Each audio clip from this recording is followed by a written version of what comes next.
Gracias por acompañarnos una vez más aquí en AFN TV, American Freedom Network TV, y nuestro segmento 911, los Estados Unidos de América bajo ataque.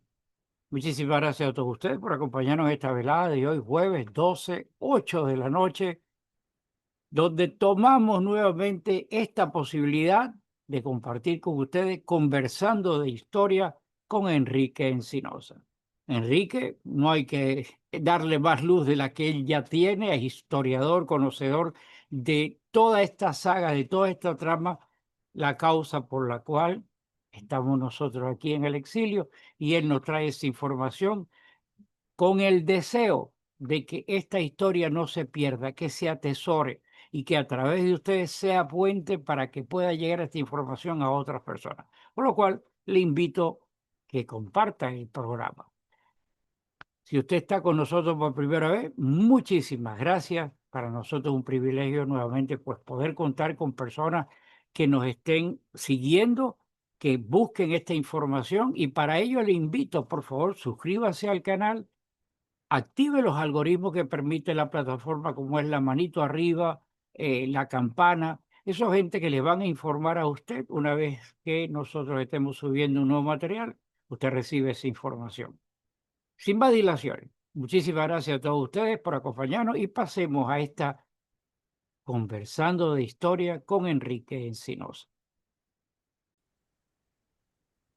Patriotas, amigos, muy buenas noches. Gracias nuevamente por estar con nosotros en esta super velada de Hablando de Historia con Enrique Encinosa. Enrique, muy buenas noches. ¿Cómo tú estás?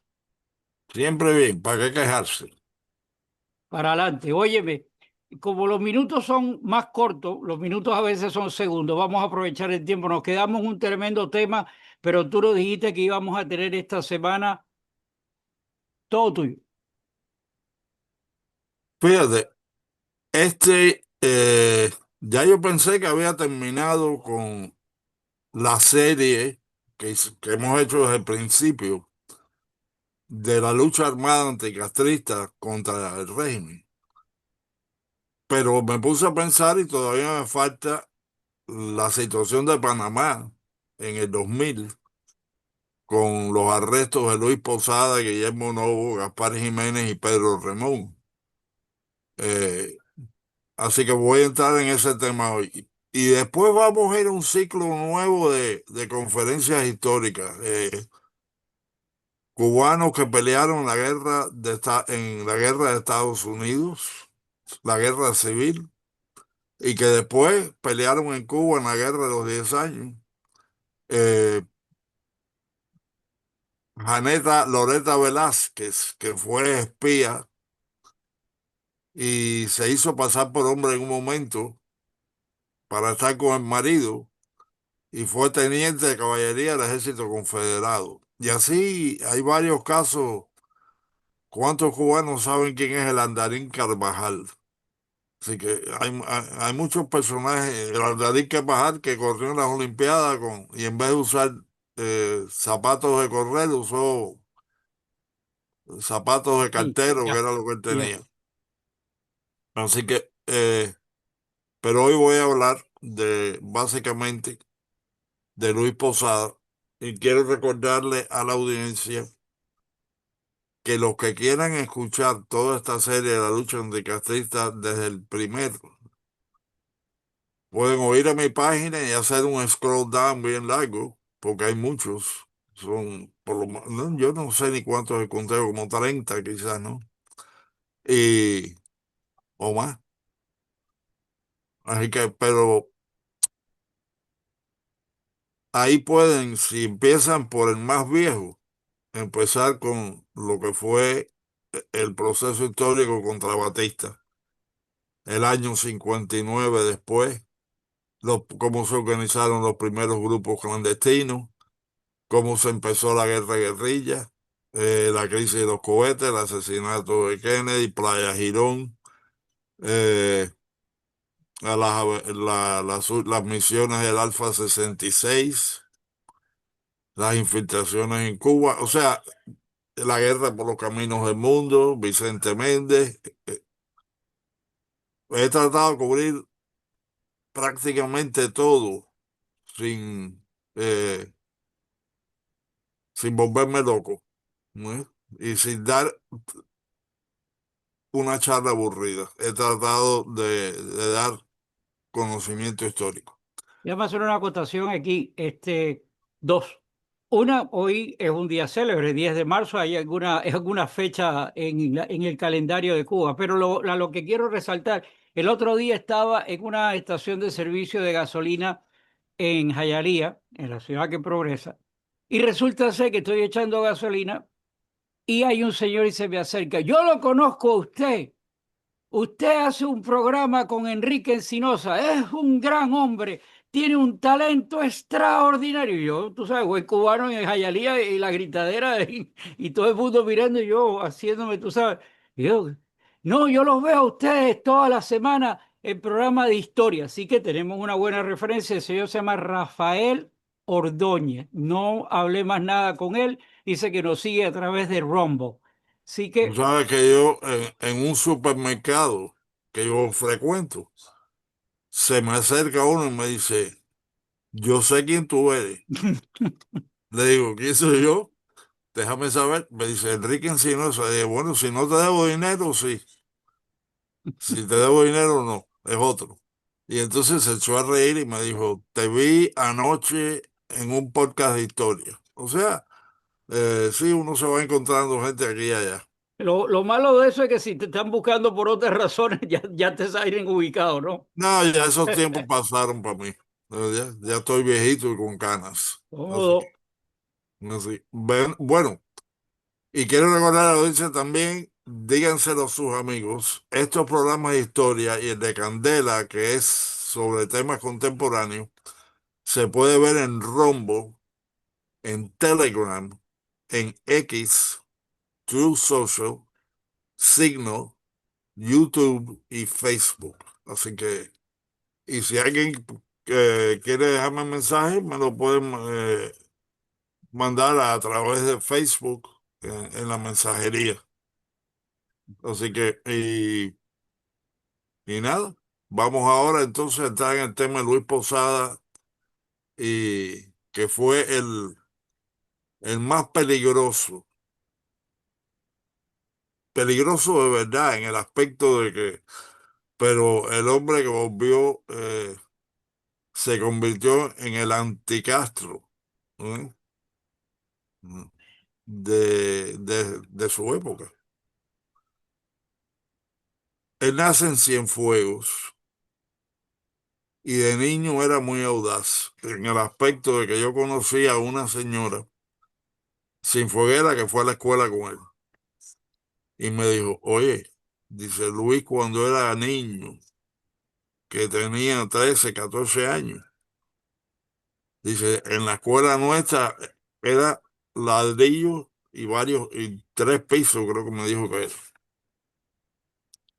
Dice, en aquella época, en los años 40 y tanto, se veían películas de los hombres, ¿cómo decían? Los hombres mosca, que venían y trepaban por un edificio Así. como si fuera una montaña. Y Luis, siendo un adolescente, alguien le dijo, "Va, que tú no haces eso", y de pronto subió, escaló, caminó por el borde, brincó de un balcón a otro, se puso en el techo. Dice, y era un niño. Dice, y eso era una cuestión audaz y peligrosa. Ahora, él se gradúa, tiene choques con Fidel personales en la Universidad de La Habana. Eh, en ese momento Luis no estaba entrando mucho en las cuestiones políticas. Y en realidad, según me dijo Luis, el problema fue por una mujer, ¿no? Y cuando él tiene problemas con una mujer, o sea, él estaba con una mujer y esa mujer había estado con Fidel o Fidel quería que estuviera con ella. Un triángulo que no llega a ser amoroso completo. Entonces, Fidel se le aparece con un guardaespaldas y se ponen a discutir en persona. Esto fue en la Universidad de La Habana.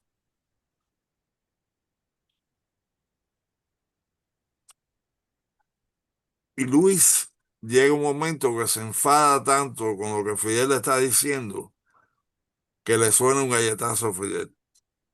¿Mm? Y el guardia que tenía Fidel, que era un gantecito de universidad, agarra y saca una pistola. Y Fidel le dice, no, no, no, no, espérate. Y le dijo, no, el golpe estaba bien dado, me la busqué. ¿No? Y, y en eso, y después le cambió el tema de conversación y empezaron a seguir conversando, pero dice, ahí empezó la situación, el anticastrismo de antes de que Fidel llegara al poder, cuando estaba todavía en la universidad, que era fascista y andaba con un libro de Mussolini.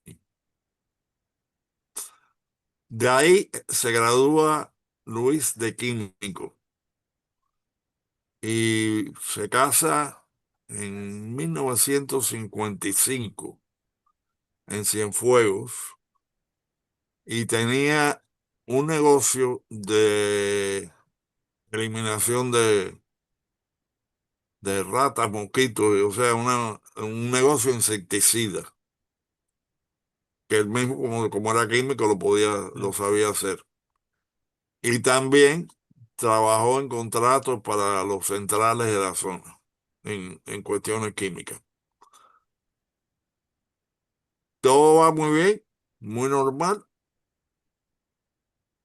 y en el 57, 58 se la pasa conspirando contra Batista, preparando bombas químicas para la gente del directorio revolucionario estudiantil que había dirigido José Antonio Echeverría.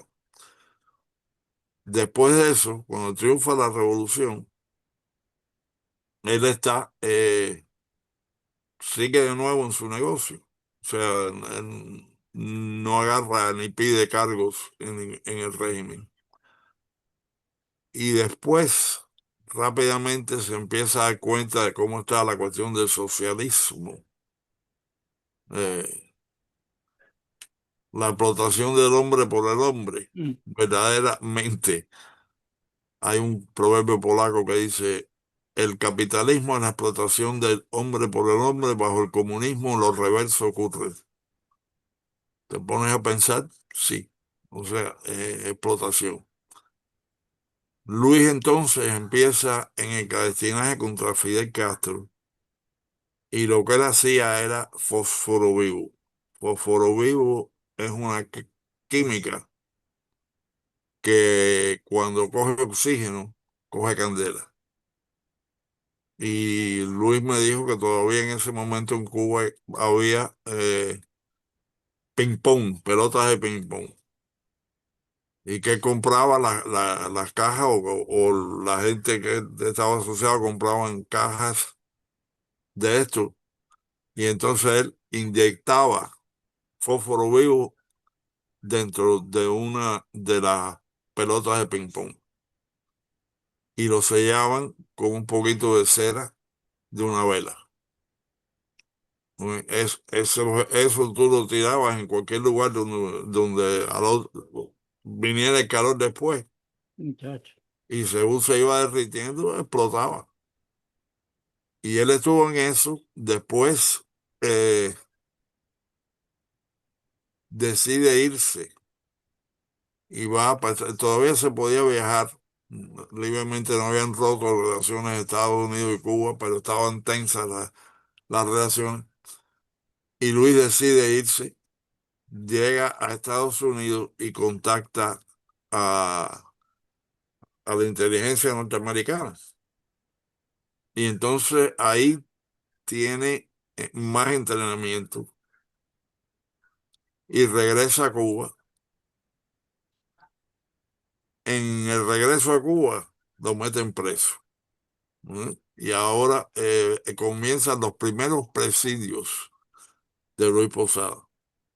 Llega, le hacen interrogatorio en el Ministerio del Interior, en la Seguridad de Estado, que si él había hecho esto, que si había ido a dónde, que sí que esto. No sucede nada. O sea, él niega todo. ¿Eh? Y cuando le dan, de pronto le dicen, te vamos a llevar para el presidio y después el juicio.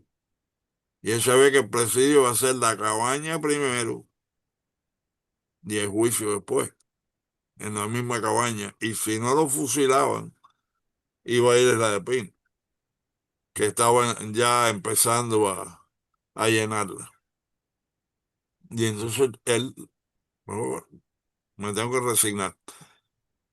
Los individuos que lo llevan a él son Pantoja, que después, que el capitán Pantoja, que después muere junto a Che en Bolivia, ¿eh? Que conocía a Luis, y un chofer que Luis no lo conocía. Dice, y Luis me cuenta, me siento, dice, primero que nada, dice, todavía esta gente no estaban acostumbrados a estar deteniendo y moviendo, dice, y Pantoja no tenía mucho nivel de inteligencia y sentido común para darse cuenta de lo que tenía que hacer. Dice, a mí no me esposan. Dice, yo salgo del G2, o sí, el G2, en Miramar. Dice, sin esposa. Me sientan en la parte de atrás del carro y ellos dos se sientan adelante. Ujú. Y yo pensé, ahora donde me lleven, si doblan una esquina lento, me tiro de aquí. El tiro a correr. Y me cuenta, dice, y miro en el piso, dice, los dos tenían pistolas, y en el piso al lado de Pantoja había una carabina M1 con un peine. Ya tú sabes. Dice, eso era adelante.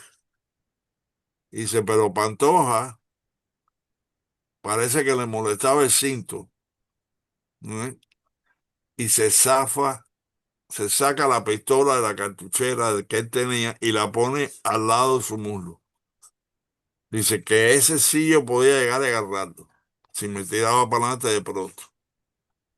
Bueno, dice esto, y Luis empieza a observar cómo, ¿no? Cuando llegan a una esquina que van a volar, que había tráfico que venía al otro lado, Luis se lanza adelante, agarra la pistola, abre la puerta y se manda a correr hacia atrás. Los otros dos le gritan. Ujú. Uno le dispara, porque no sabe si fue chofer, nunca supo si fue chofer o Pantoja. Eh, bueno, hubiera sido chofer, pues, a no ser que hubiera, bueno, lo hubieran tirado con no importa. O sea que, De todas maneras, espérate. perdóname un chiste que te interrumpa. Me acordé de un programa de Tres Patines, que Tres Patines va corriendo y le está huyendo el policía.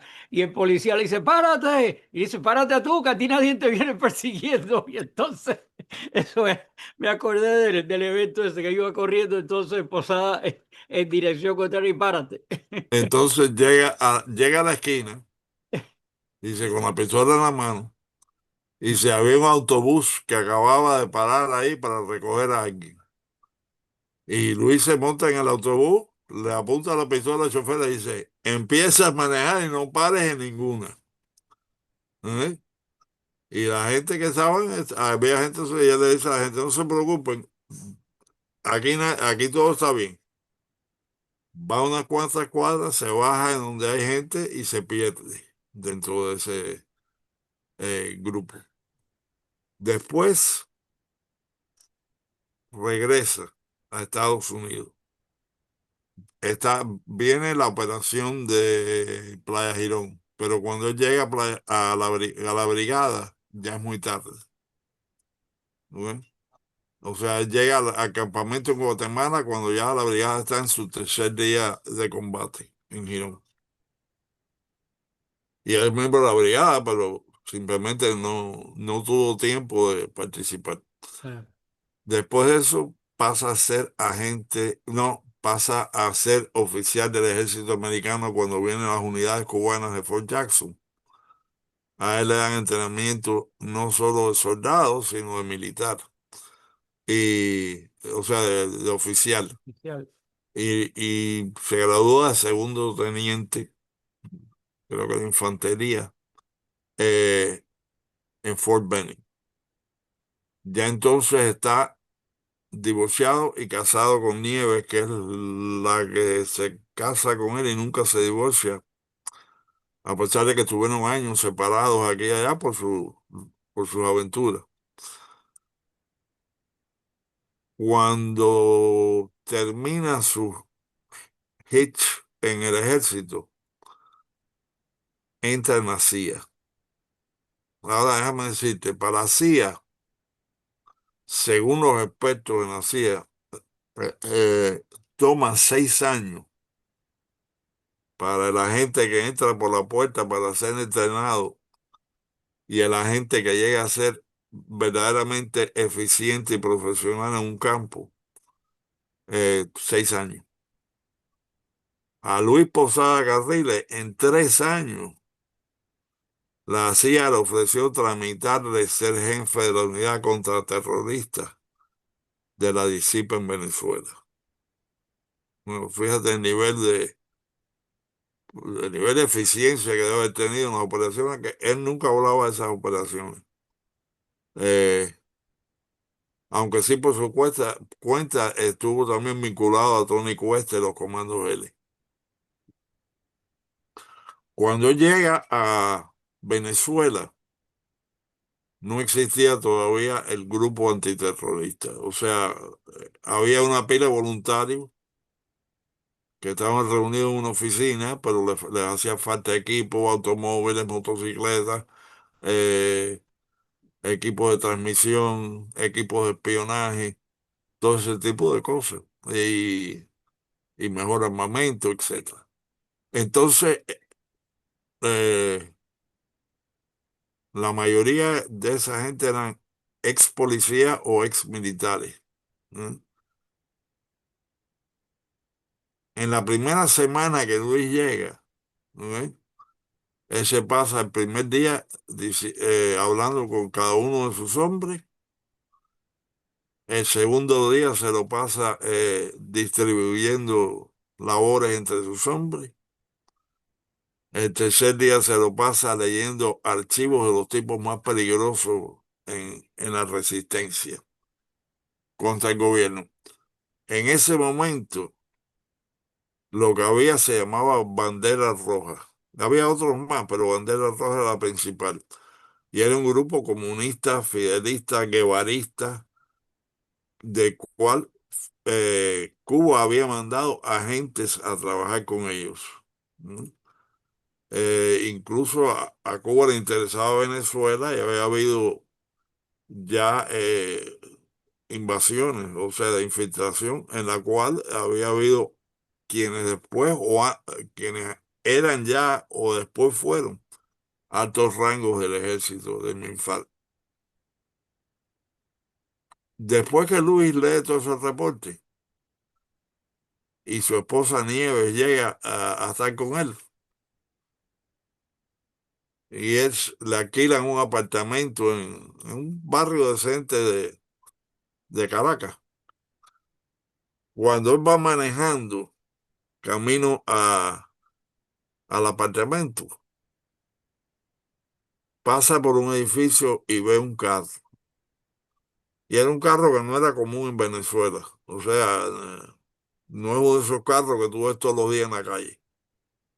No que fuera muy caro ni nada, pero era simplemente un modelo de automóvil europeo. No me acuerdo cuál era, si era un Saab pero su mente ya de agente pensó, ¿por qué yo estoy mirando ese carro? Y se acordó que él había leído en uno de esos reportes en sus primeros 3 o 4 días ahí que eh, uno de los líderes de Bandera Roja y estaba manejando un carro de eso. Y entonces él parqueó su carro, llamó a su gente, vinieron tres o cuatro. Uno se llevó a la esposa de Luis para el hotel. Sí, está en el hotel, todavía no tiene el apartamento. Eh, Se lo llevaron se la llevaron al hotel y Luis se sentó a esperar ahí en el carro. Por la mañana, el hombre salió del edificio donde después se enteraron que vivía su hermana o su tía, alguien. Y cuando fue a sentarse en el carro, había cuatro pistolas apuntando. Ay, Y en la primera semana, Luis se apuntó esa. Y así continuó. Fíjate, una de las cosas que él descubre fue un gran secuestro. ¿Eh? Los, los marxistas, guerrilleros urbanos, secuestraban gente y cobraban dinero para financiar las operaciones. Y secuestraron a uno de los hombres más ricos de Venezuela y pedían dinero por él. No me acuerdo ahora el apellido del hombre. habían dos muy grandes. Fue House, que era americano, y estaba con la compañía Owens, los que hacían la cuestión de botellas, y estaba Palacios de Monaga, uno de los tipos más ricos que estuvo secuestrado por los guerrilleros. Bueno, uno de ellos estaba secuestrado. Y lo que habían pedido los secuestradores es, si tú estás dispuesto a pagar el dinero, tira, no me acuerdo qué es lo que era, un pomo de leche en la acera de la esquina de tal calle con tal avenida. Y Luis lo que hizo, cuando se enteró, porque le dijeron, la nota decía, tiene que ser entre tal hora y tal hora. Y Luis inmediatamente montó un fotógrafo en la azotea de unos edificios con cámara y empezaron a filmar o fotografiar todo carro que pasaba, toda chapa que ellos podían agarrar. Y después ponte a registrar lo que fuera, 400 chapas, a quién pertenece este carro, si es un individuo que tiene récord de criminal, si es comunista. Y así fue hasta que encontró, ¿ok? eh, uno de los individuos y por ahí siguió y salvó al hombre. Y así tuvo muchísimas operaciones. También investigó a los terroristas de Septiembre Negro, cuando estaba, no, Septiembre Negro no, fue de una de esas organizaciones, uno de los primeros terroristas originales de esa época. Llega un momento en que él destruye totalmente a dos grupos marxistas en menos de 2 años. ¿Mm? Y Luis era de los que iban a las operaciones. O sea, no era lo que se sentaba y decía, manda a 6 hombres Mm. con escopetas y pistolas a registrar la casa de fulano. Y decía, no, no, no. En esa casa probablemente hay tres o cuatro gente armada, vamos a ir y yo voy adelante. Y así participó en muchísimas cosas. Y lo que Fidel, me imagino que ya si había resentimiento contra él en Cuba por el galletazo o por la Mm. bronca que habían tenido por una mujer cuando eran jóvenes. ¿Ok? Ahora la cosa era más seria porque le estaba destruyendo y le destruyó y capturó incluso a espías castristas que estaban funcionando con los grupos terroristas, que confesaron. Así que eso era algo que era, no se le iba a perdonar por parte de Fidel a Luis Posada. Cuando hay un cambio presidencial, Luis deja el servicio de inteligencia y abre su propia oficina de investigaciones. Incluso algunos de los policías que habían trabajado con él y detectives que habían trabajado con él, que los había entrenado, eh, se fueron a trabajar en privado con él, no a mantenerse dentro del gobierno venezolano. Mm. Y llega el momento, ¿no?, en que Frank Castro lo visita a él. Bueno, Frank el Real lo visita a él antes de que él se vaya de la contrainteligencia, de la contraterrorismo. pero después que él sale, él se empata con el CORU, Congreso de Organizaciones Revolucionarias Unidas.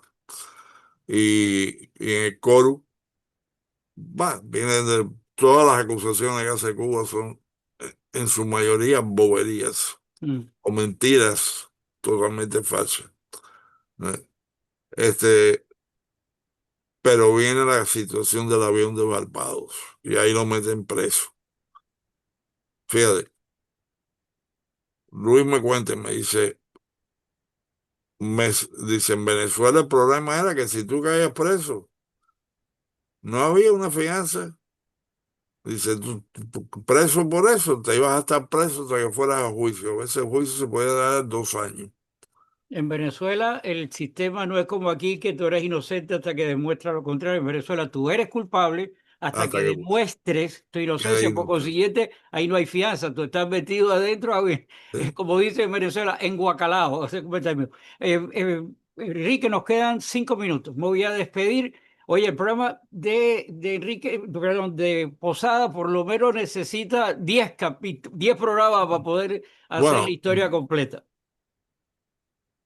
este y uno más por lo menos. por lo Así que menos. el próximo también va a ser así. Y sí, y déjame decirte, él me dice, mira,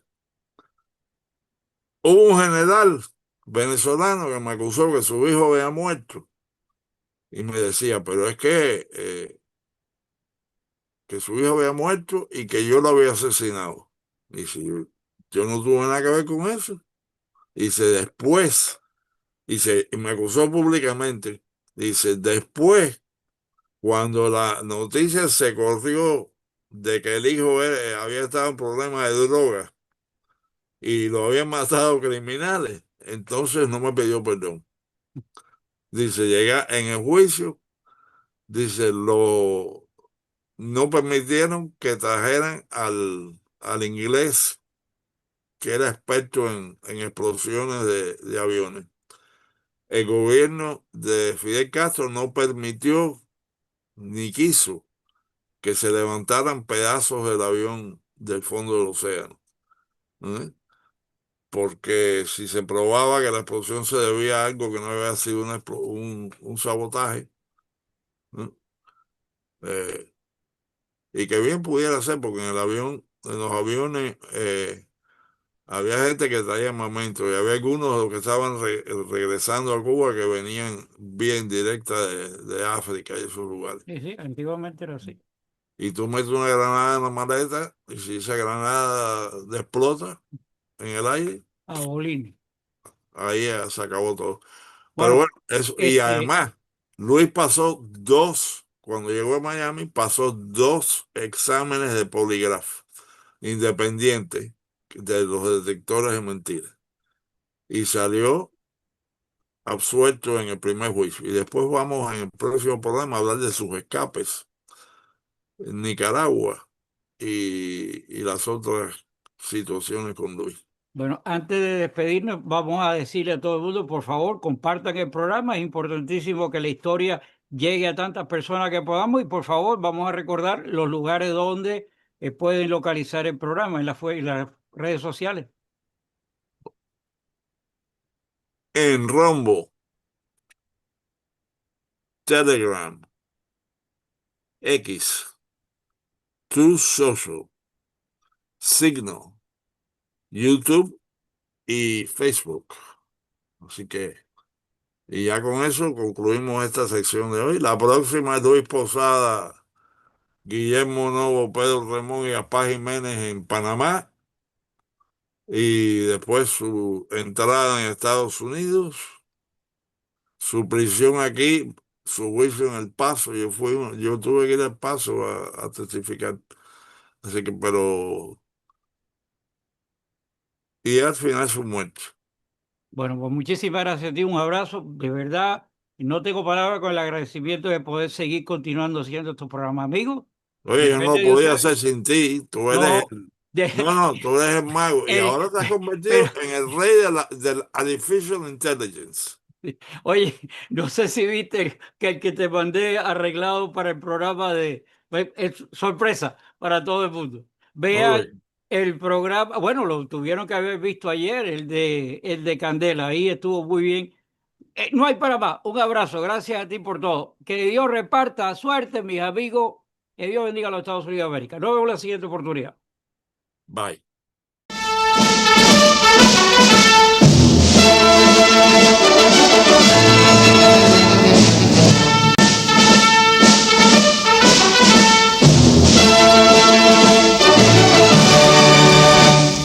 Combate, corred, hay a veces que la patria os contempla orgullosa, donde más una muerte gloriosa que morir por la patria es vivir. En cadenas libres vivir, en afrenta y oprobio subir, el clarín que escucha el sonido a las almas valientes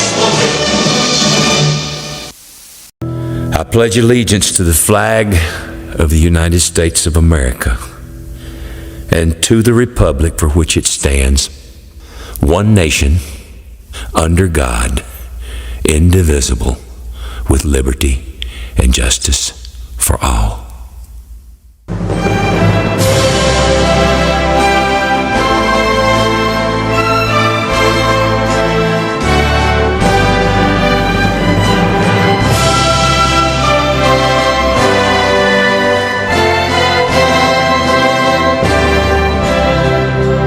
Oh, say, can you see by the dawn's early light what so proudly we hailed at the twilight's last gleaming, whose broad stripes and bright stars through the perilous fight over the ramparts we watched were so gallantly streaming, and the rockets' red glare, the bombs bursting in air, gave proof through the night that our flag was still there.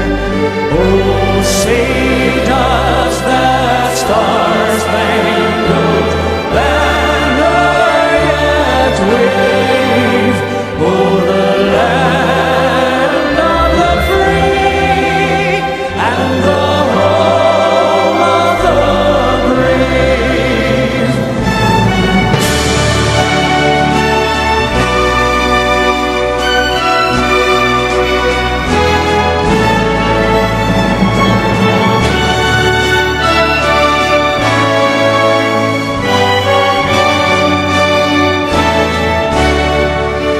And the rockets' red glare, the bombs bursting in air, gave proof through the night that our flag was still there. Oh,